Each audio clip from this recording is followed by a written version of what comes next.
24th OpenGL, core profile OpenGL tutorial, which is modern OpenGL.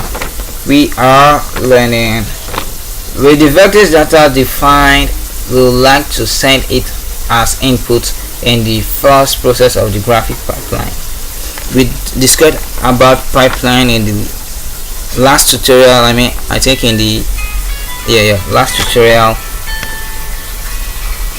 With the vectors data defined, we'd like to send it as input to the first process of the graphic pipeline, the vector shader, which is the vectors shader.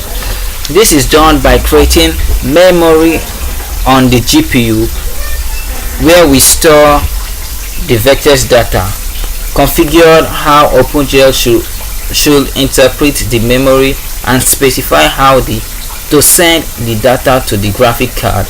The vector shader then processes as much vertices as we tell it to from its memory. We manage this memory via so-called vectors buffer objects, which is vectors buffer objects. Vectors buffer objects. Okay.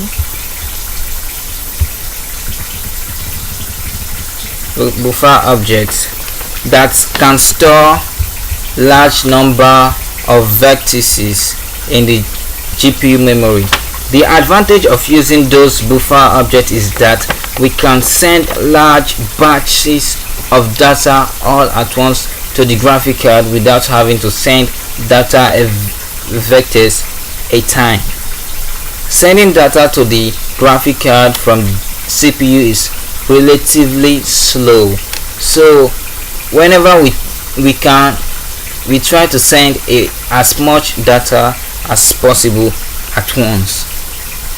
Once the data is in the graphic card memory, the vector shader has almost instant access to the vertices, making it extremely fast.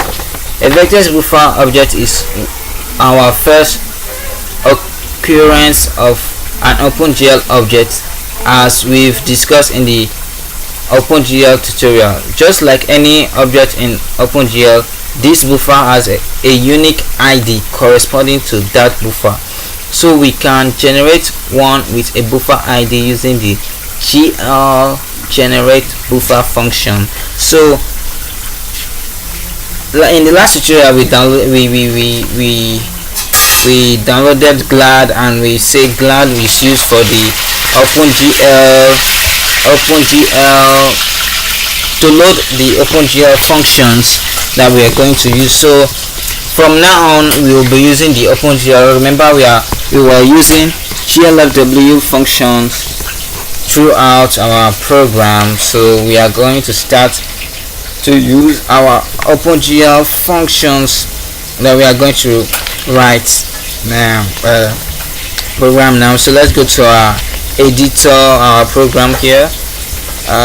Then after clearing the color, you need here we use the render commands.